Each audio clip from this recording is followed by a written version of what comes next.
नमस्कार प्यारे साथियों, कैसे हो? आशा करता हूँ आप सब अच्छे होंगे। आप अपना और अपनी पढ़ाई का ध्यान लगातार अच्छे से रख रहे होंगे।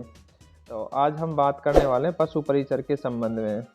साथियों, जो 2023 की जो भर्ती है, इसमें जो कुल पद हैं तो 5,934 पदों पर जो राजस्थान कर्मचारी चयन आयोग है ये भर्ती करा रहा है। ये 3 दिनों में 6 पारियों में कंप्लीट हो चुका है। अब देखिए, बात आती है इसकी कट ऑफ की। तो सबसे पहले देखते हैं इसमें जो योग्यता ही पद के लिए जो योग्यता है वो 10वीं पास रखी गई थी। अब इसमें कट ऑफ कई चीज़ों पर निर्भर करेगी साथियों। एक तो जो काफ़ी दिनों से वैकेंसी नहीं आई है। दूसरी, इसकी जो कट ऑफ है अब की बार आपको हाई कट ऑफ देखी जा सकती है। कारण क्या है कि राजस्थान में अभी आपने देखा होगा जो ट्रेंड चल रहा है, जो भर्तियों की अभी रिजल्ट आया है, जैसे एलडीसी का रिजल्ट आया है, तो उसमें देखा होगा आपने कितनी हाई कट ऑफ गई है। जूनियर अकाउंटेंट का लगा दिए, इंफॉर्मेशन असिस्टेंट का लगा लीजिए, सूचना सहायक वाले, यानी जो भी रिजल्ट आ रहे हैं उनमें आप देख रहे होंगे कट ऑफ काफ़ी हाई जा रही है। तो इसमें भी कट ऑफ हाई जाने की संभावना है। कारण क्या है, इसमें जो रीट की तैयारी कर रहे हैं वो भी बच्चे शामिल थे, जो आरएच की तैयारी कर रहे हैं वो भी बच्चे शामिल थे, और अभी अभी जो सीईटी का एग्ज़ाम हुआ है वो बच्चे भी इसमें शामिल थे।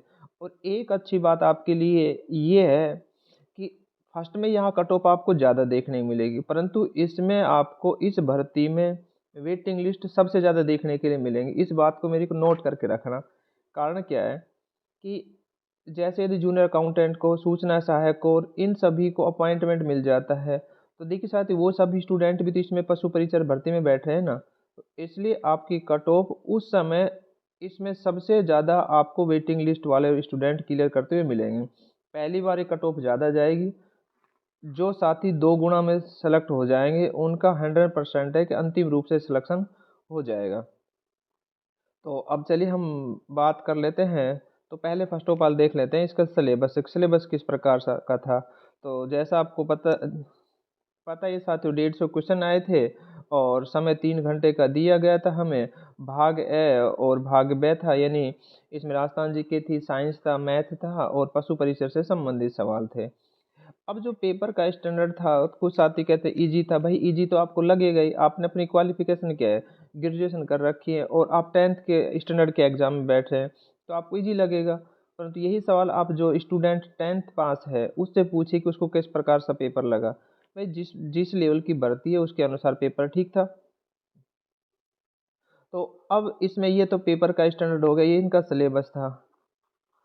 अब जब हम देखते हैं कि कट ऑफ है जो 150 में से कितनी जाएगी, अब क्या करें। देखिए, अब जो कुछ आपने करना था वो कर चुके। अब बात आती है कि 150 में से कितने नंबर आ रहे हैं वो स्टूडेंट सिलेक्शन हो जाएगा। तो इसमें 20 लाख के करीब फॉर्म अप्लाई हुए थे। फॉर्म तो काफ़ी होते हैं, फॉर्म तो जब भी एग्जाम निकलता है तो जो व्यक्ति खाली बैठा रहता है सोचता है फार्म तो लगा ही दे। और कौन सा पैसा लग रहा है, एक बार पैसा लग गया था तो फॉर्म बार बार इससे भी फॉर्म की संख्या ज़्यादा थी। तो जो तैयारी करने वाले बच्चे हैं वो फॉर्म से नहीं घबराते हैं। देखिए, शेर अकेला ही चलता है, भीड़ तो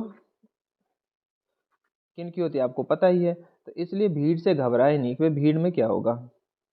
अब बात आती है कि इसकी जो फाइनल कट ऑफ है कितना रह सकती है। मैंने बताया कि भाई फाइनल कट ऑफ तो हाई रहेगी, परंतु इसमें संभावना है कि बाद में वेटिंग लिस्ट आएगी और ज़्यादातर स्टूडेंट का नंबर आने वाला है जिन्होंने सीरियसली तैयारी की है, और नहीं की है तो निराश नहीं होना है। तो अब देखिए, अब बात आ जाती है इसकी कट ऑफ के ऊपर। तो देखिए, जो 6 पारियों में हुआ तो नॉर्मलाइजेशन होगा। अब असली खेल तो नॉर्मलाइजेशन का होगा। वो किस पारी के साथ रहता है, जिस पारी के साथ रहा तो उसकी तो बल्ले बल्ले। तो उससे और जिसके खिलाफ रहा तो भाई चाहे पेपर कैसा भी हो। तो यदि देखिए, जिस प्रकार से आप पहले पटवारी में देखा, राजस्थान में जो ट्रेंड चल रहा है भर्तियों को, किसी की तो मौज हो जाती है और किसी, यानी जो सिलेक्शन में आ रहा है वो सिलेक्शन से बाहर हो जाता है, जो बाहर है वो सिलेक्शन से अंदर हो जाता है। तो अब हम देख लेते हैं, यदि अभी वर्तमान परिप्रेक्ष्य देखा जाए तो जिस स्टूडेंट ने, यानी कि हम बात करें जनरल, देखिए नॉन टीएसपी की बात कर रहे हैं। तो यदि आप नॉन टीएसपी एरिया से हैं, जनरल से हैं, और यदि आपका आज के परिप्रेक्ष्य में बताना चाहते हो नॉर्मलाइजेशन क्या खेल करेगा उसके बारे में हम बात नहीं कर रहे हैं। तो यदि आपके 122 से 125 बन रहे हैं तो आप अपने आप को सेफ जोन मान सकते हैं, आज मान सकते हैं। वैसे देखिए, फाइनल तो बोर्ड ही बताएगा, हम तो केवल अनुमान लगा सकते हैं। यदि आप ईडब्ल्यूएस में हैं तो ईडब्ल्यूएस की ज़्यादा फर्क नहीं जाएगा। यदि 118 से 122 के बीच में आपके आ रहे हैं तो आप अपने आप को सिलेक्शन की रेस में मान सकते हैं। ये देखिए पहली लिस्ट की बात कर रहे हैं हम साथियों। इसके बाद तो कट ऑफ डाउन जाएगी ही जाएगी, आप इस बात का चिंता नहीं करें। इसके बाद में यदि हम बात करते हैं ओबीसी की, तो ओबीसी का भी आपको 120 से 122 के बीच में सिलेक्शन होते हुए मिल जाएगा। अब आप बात कर लेते हैं एमबीसी की, तो एमबीसी के 115 से 118 के जिसके बीच में बढ़ रहे हैं उसके संभावना है कि उसका सिलेक्शन हो जाएगा। एससी की बात करें तो 112 से 115 के बीच में जिसके नंबर आ रहे हैं उसका सिलेक्शन होने की संभावना है। और एसटी की बात करें तो जिसके 110 से लेकर 110 तक भी नंबर आ रहे हैं वो अपने आप को रेस में मान सकता है। तो साथियों ये कन्फर्म है क्योंकि कट ऑफ हाई जाएगी। अब यदि मैं आपको कट ऑफ कम बता दूं और फिर आप कहेंगे कट ऑफ तो कम बताई थी, जिस प्रकार से जो आपकी जूनियर अकाउंटेंट भर्ती थी उसमें सभी ने कट ऑफ बताई कम कम जा रही, और फिर देखा आपने क्या हाल हुआ। इस प्रकार इस बुलावे में नहीं रहा कि कट ऑफ कम जाएगी, कट ऑफ पहली तो इतनी ही जाएगी। हाँ ये है कि इसके बाद में इसमें सबसे ज़्यादा वेटिंग लिस्ट आपको मिलेंगी।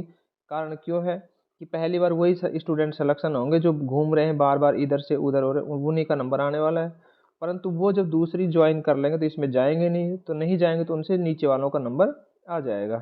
तो इस प्रकार आप कमेंट में बता सकते हैं कि आपके कितने नंबर आ रहे हैं।